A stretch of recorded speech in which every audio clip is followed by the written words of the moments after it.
All right, let's get into it. Today, we're diving deep into the second ever James Bond film, 1963's From Russia with Love. Now, this movie is a legend, often called one of the best in the entire series. But for a lot of people watching it today, it can also feel, well, a little different. I mean, have you ever watched it and thought, this feels more like a tense, quiet thriller than a big Bond blockbuster? If you have, you are definitely not alone. The pacing, the really grounded plot, the lack of these huge, over-the-top set pieces, it's all just a world away from what the series would eventually become famous for. And look, that is a totally fair take. This comment right here from Reddit user Crob127 really sums up how a lot of modern viewers feel. It's a completely legitimate critique, especially when you're going in expecting that gadget-heavy, globe-trotting formula that, believe it or not, wouldn't really be cemented until the very next year. So that brings us to the big question, right? What is going on here? Why is this film so revered? To really get it, to really understand why this movie is so important, we've got to rewind the clock. We need to look at the high-stakes world it was made in, the very deliberate choices behind its gritty style, and the absolutely massive impact it had on everything, and I mean everything, that came after. Okay, first up, context is king. This wasn't just another movie being made. It was a massive gamble, a high-pressure play set right against the backdrop of the very real, very tense Cold War. So the first film, Dr. No, was this surprise out-of-nowhere smash hit. It made $6 million on just a $1 million budget. I mean, that's a crazy return on investment. All of a sudden, the producers realized they didn't just have a movie, they had a potential franchise on their hands. The pressure was on to make a sequel that was bigger, better, and this time they had doubled the budget to do it. So they've got this whole stack of Ian Fleming novels to choose from. How in the world do they pick the next one? Well, it helps when the most powerful man in the free world is a fan. Back in 1961, Life magazine published a list of President John F. Kennedy's 10 favorite books. And what was on it? Yep, Ian Fleming's From Russia with Love. With a presidential seal of approval like that, the choice was pretty much a no-brainer. But what's really fascinating is who the villains were in the original book. It wasn't some made-up evil organization. No, it was SMERSH, a very real, very ruthless Soviet counterintelligence agency. And their name literally meant death to spies. Talk about a politically charged choice for your bad guys. But making a movie is different from writing a book. The filmmakers, understandably, got a little nervous. The Cold War was at its absolute peak. They really didn't want to make the Russians the official villains and risk a huge international incident. So they made a genius move. They swapped out the real-world SMERSH for the fictional criminal syndicate Spectre, which we only got a tiny mention of in Dr. No. And just like that, they kept all the tension but made the conflict politically neutral. It was a masterstroke. And this decision, this pivot away from direct politics, allowed the film to focus on something else entirely: realism. And folks, that realism is the key. It's the absolute core of what makes From Russia with Love so unique and so special.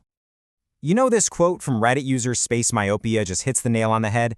To really, truly love this movie, you gotta adjust your expectations. This isn't your typical blockbuster action flick. It's a gritty, hard-boiled espionage thriller, through and through.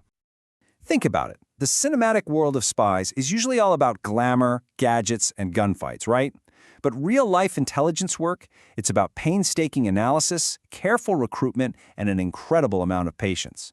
From Russia with Love is one of the only Bond films, maybe ever, that leans so heavily into that reality, focusing on the actual nuts and bolts of spycraft. And that is the crucial thing to remember. This film is a different animal. It's not about exploding pens or cars with ejector seats. No, it's about the patient, tense work of espionage, surveillance, dead drops, and that slow-burn suspense of a trap closing in.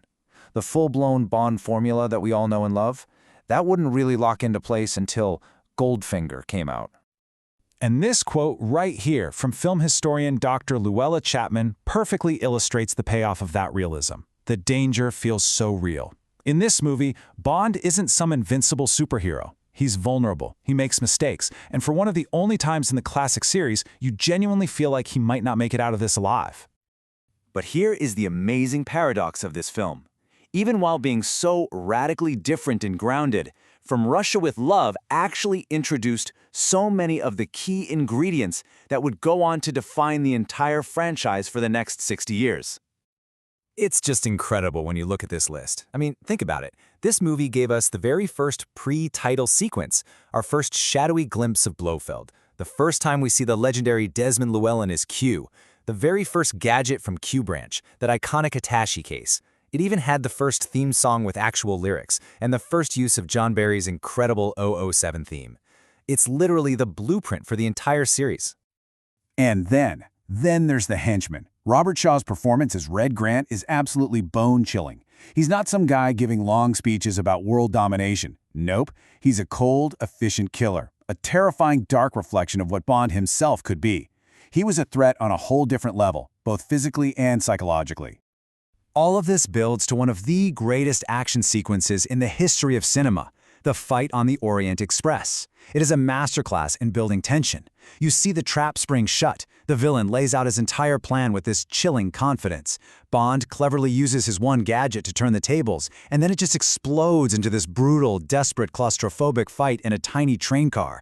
They spent 3 entire weeks just filming that one scene. And its legacy is just undeniable. I mean, even today, with all the CGI and spectacle we have in modern movies, this raw, cramped, vicious brawl is still considered the absolute gold standard for Bond action.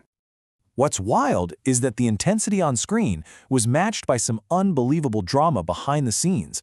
The production was rushed, it went over budget, the actor Pedro Armendariz, who was so brilliant as Karen Bay, was diagnosed with terminal cancer during the shoot, but he heroically finished all his scenes to make sure his family would be provided for. And get this, at one point, the director's helicopter literally crashed into a lake. He was rescued and was back behind the camera directing just a half an hour later. You can't make this stuff up. And yet, through all of that chaos, they somehow managed to create an absolute masterpiece. This wasn't just another sequel. This was the film that cemented James Bond as a true global phenomenon. It literally created the blueprint for the modern spy thriller. And I mean, the results, they just speak for themselves. On a $2 million budget, the movie grossed an incredible $79 million worldwide. This wasn't a one-hit wonder anymore. This proved that James Bond was a legitimate blockbuster franchise, and it was here to stay. Its success was just a landmark moment. It made the whole spy genre a serious, legitimate force in cinema, and it even won over Bond's creator, Ian Fleming himself. He had been pretty skeptical of Sean Connery at first, but he was so blown away by his performance in this film that in his very next novel, he actually gave James Bond's Scottish ancestry to match the actor. How cool is that? And that right there is the ultimate takeaway. As another Reddit user, Occam's Yo-Yo, put it so perfectly, this film gives the entire franchise a foundation of credibility. Its gritty, realistic tone is the anchor that allows all the more fantastical, over-the-top entries to even exist. It's the serious, legitimate thriller that the series has come back to again and again, most famously, of course, with Casino Royale. So, this leaves us with a really fascinating question, especially for movies today. We live in an age of world-ending threats and entire cities being leveled in the third act. But maybe, just maybe, From Russia with Love is the ultimate reminder that the most suspenseful, the most dangerous, and the most memorable threat will always be just one ruthless enemy in one very small room.